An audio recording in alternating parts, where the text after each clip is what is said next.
এতগুলো লোক বানভাসী মানুষ, আজকে হাজার হাজার 36 লক্ষ মানুষ আটকে গেল। হারে নাফরমানের বাচ্চা, এই এই খুলনা অঞ্চলে, আমাদের এই এই বটিয়াঘাট অঞ্চলে যারা বসবাস করে, এদেরকে বাইরের অঞ্চলের কথা যদি বিবেচনা করা হয়, মনে হয় এ জান্নাতুল ফেরদাউসে আছে।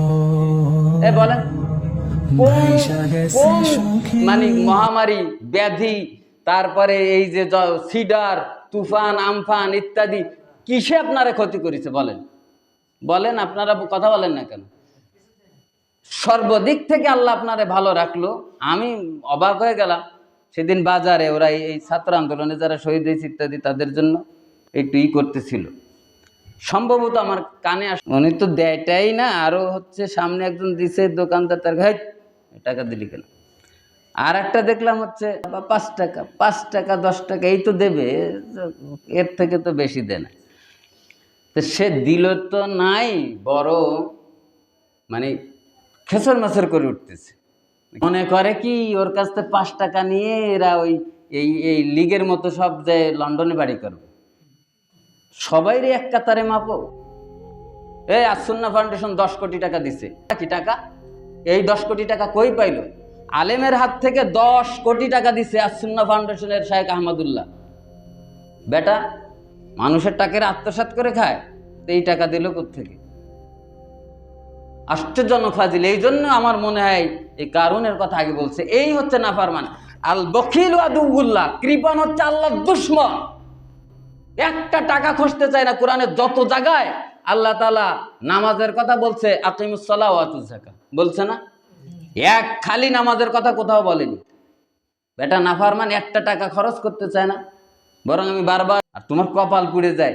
এতগুলো লোক, আজকে যদি তুমি বানভাসী মানুষের মধ্যে পড়তে, ও জায়গায় যদি তোমার বাড়ি থাকতো, তুমি যদি ভেসে চলে যেতে, তোমার চোখের সামনে যদি বাচ্চাটা তোমার মারা যেত, তোমার বৃদ্ধ মাটা মারা যাচ্ছে তুমি দেখতে, কালকে দেখলাম বাপের লাশ ভেলায় করে নিয়ে একটু মাটির জন্য এদিকে দৌড়ায় ওদিকে দৌড়ায়, দাফন করার মতো অবশিষ্ট কোনো মাটি সেখানে নাই। এমন পরিস্থিতিতে যদি তুমি পড়তে, তাহলে বলতে এ জাতি কি মানুষ? আমরা কি গরু ছাগলের দেশে বসবাস করি? আমাদের পাশে দাঁড়ানোর মতো, আমাদের পিছনে 2 টাকা ব্যয় করার মতো মানুষ নাই। তখন তুমি সেই কথা বলতে। তাদের জন্যই তো টাকা চাওয়া।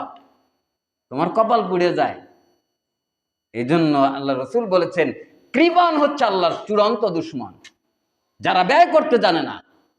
আর এই কৃপণের মধ্যে বেশি ভূমিকা পালন করি আমরা। আমাদের কথা, আমাদের আত্মসমালোচনা করতেছি। আমরা হুজুররা বেশি খরচ করতে চাই না।